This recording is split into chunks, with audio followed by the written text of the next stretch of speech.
Hello and welcome to the Narc Alert, the channel where we look at YouTubers and others to see if they demonstrate any traits that fall within the spectrum of narcissistic personality disorder or NPD. These videos are for fun and entertainment purposes only, strictly my opinion, and remember, please don't send any snark to our possible narcs.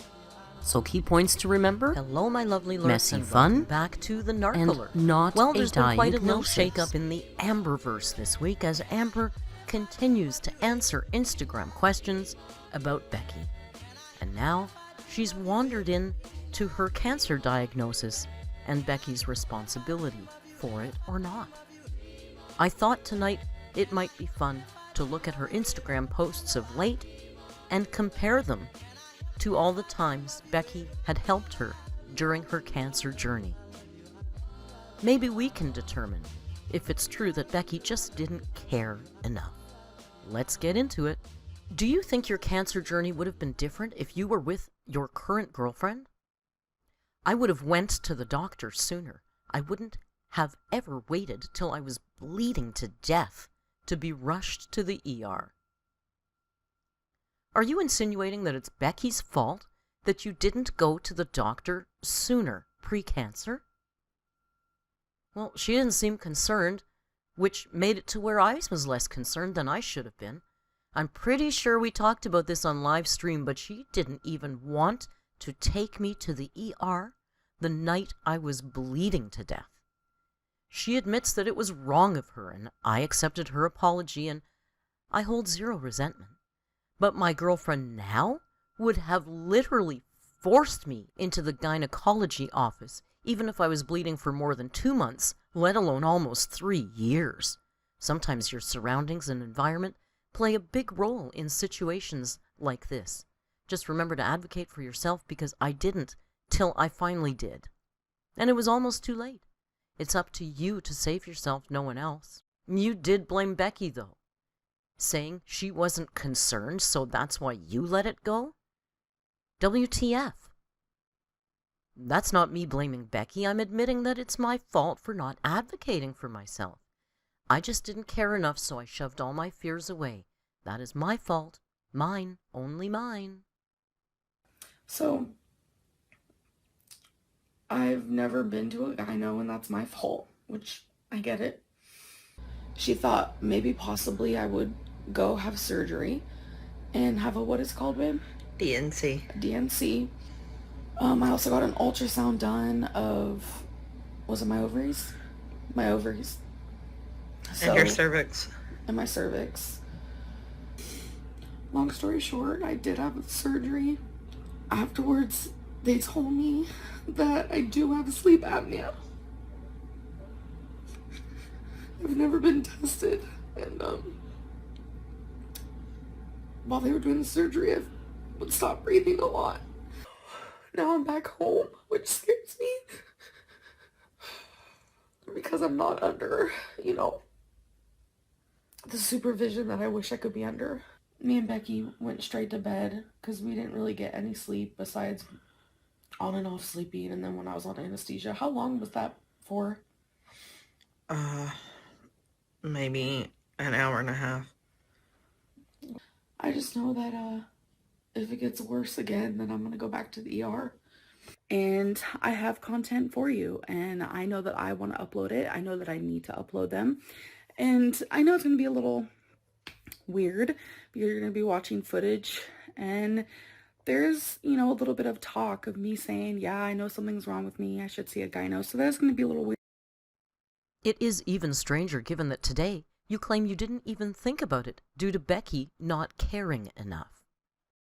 Weird. So today, Becky and I actually went to her family's because it was actually 2 nights after I had to get the emergency DNC. I mean, it was 2 days after I had to get the emergency DNC that there was a baby shower we were supposed to go to, which was Becky's nephew's wife's.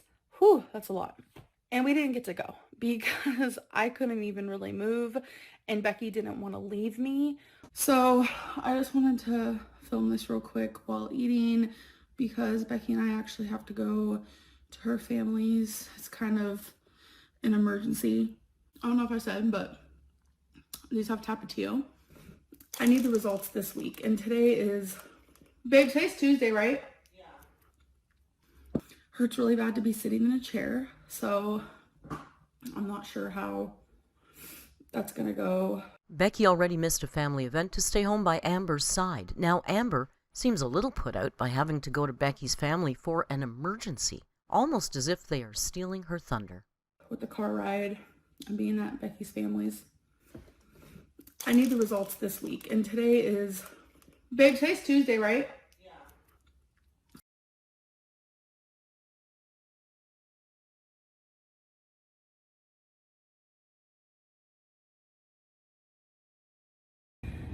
But Becky had to park pretty far away, so I'm just sitting out here on a bench getting some sun. So Becky dropped Amber off at the front door so she didn't have to walk. Her thoughtfulness is always taken for granted. My mom's actually not with us because I can only have one person stay there. I'm supposed to stay up to like 3 days, they said, or I don't know. So Becky has her bag, I have mine. Anyways, I will keep you guys updated, or try to. Maybe Becky can, who knows. Amber chose Becky over her mother to be with her during her surgery and to stay at the hospital. The always loyal Becky packs a bag and then drives Amber without question. And now she's being accused of not caring enough. Maybe not. She'll probably be freaking out herself the whole time. It just sucks. Since I stepped foot in the hospital until right now, it's been 13 hours. So everything happened in 13 hours. And I finally got a room, and Becky's here with me. So I did end up coming home yesterday, and it has been pretty challenging because I'm no longer under like the care of tons of doctors and nurses, which made me feel safe. And I have so much medicine that I have to take, and I have alarms set so I don't forget, and I have to do 2 shots a day in my stomach. It's to prevent blood clots. Given that Amber cannot use a simple Ozempic pen, it seems unlikely that she was doing her own twice-a-day shots. I wonder who was helping her. That's terrifying. It sucks, but you know, I'm doing everything that they tell me that I need to do. So sleeping was crazy.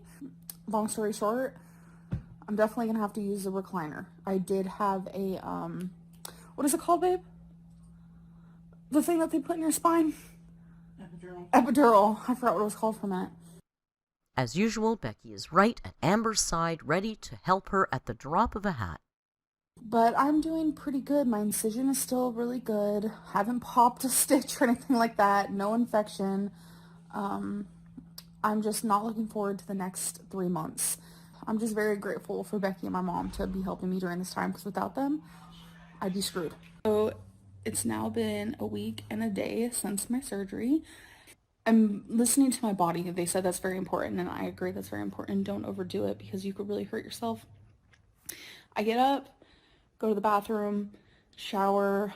Sometimes I'll just get up to walk around my island in my kitchen or walk down the hallway. And a week and a half after surgery, Amber is up on her own, showering, walking, moving, and don't forget, giving herself twice-a-day injections. She is a great patient.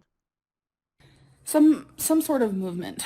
But when they took all that out, they take it and they come back with a pathology report, which will show if it has spread. You can do MRIs, CT scans, PET scans, all those help as well.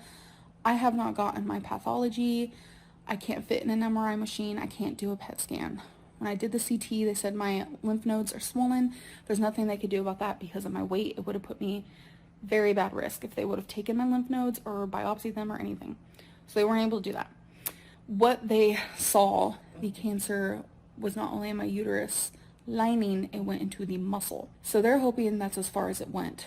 I should get the pathology call probably tomorrow, because tomorrow's Friday. Today's Thursday. I haven't gotten the call yet. I probably won't. If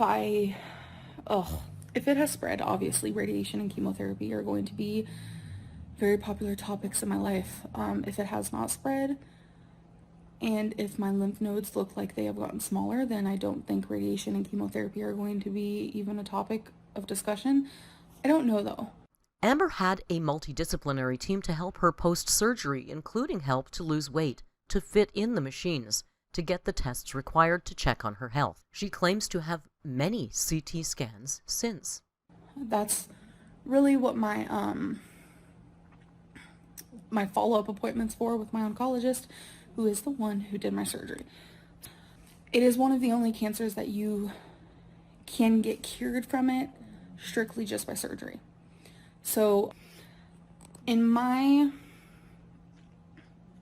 gut, I feel like it has not spread. Today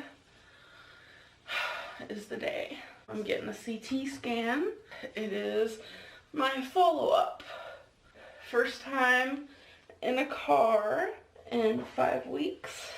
Becky put the seat back like super far, so I'm like, hi. Oh, I just had my CT scan. Woo-woo! Becky parked all the way in the garage, so. Becky is like an old married man who is always walking miles to fetch the car to pick up the queen. She went out before me. She's getting the car now. I think that's her now. So I'm currently at my follow-up appointment. I've been here for over an hour. My oncologist is super popular. And we have Rebecca. She's stylish with her mask. Well, why not make fun of Becky? She's given up her family to take care of you, driven you everywhere, stayed at the hospital with you, probably gave you the 2 shots a day. She deserves to be mocked, right? 3 months ago, diagnosed with uterine cancer. 5 weeks ago, got a total hysterectomy, vertical. Very, very long incision, okay? But a couple months ago, I got a CT scan and my lymph nodes were enlarged. And my oncologist was worried, but she said with my size, she cannot do a biopsy. So what she suggested is I get another CT scan. And my lymph nodes are the same size as they were before. They were the same size as they were a couple months ago, which she said is a very good sign, because that means I could just have bigger lymph nodes, because there are people out there who have bigger lymph nodes. Some girls are bigger than others. She said if it was cancer, and if it was cancer that was spreading, or if it was spread from my uterine cancer, then in the last 2 months the lymph nodes would have gotten bigger. She wants to keep an eye on me, that's what she said, but she said she is not worried. So I have another appointment scheduled in 3 months to do another CT scan to measure the lymph nodes again. But as of right now, I am cancer free. I started actually bawling my eyes out, and I was like thanking her.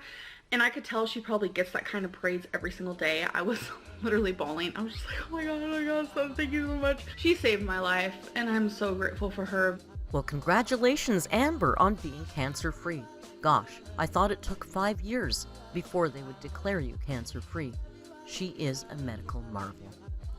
There you have it, our little look at all the times Becky was around to help Amber during her cancer. I don't think it was Becky's fault, do you? Amber, you can be quite a piece of work sometimes. Maybe just be grateful for the amazing help and support that Becky was. And please, stop talking about her on Instagram. Thank you so much for joining me. If you liked the video, don't forget to click like and subscribe. We need more subscribers because Rio just doesn't have enough toys. If you enjoyed this video, you might want to check out this one. It's a pretty interesting look at Amber's Ozempic. Until we meet again, don't forget, be kind and hasta luego.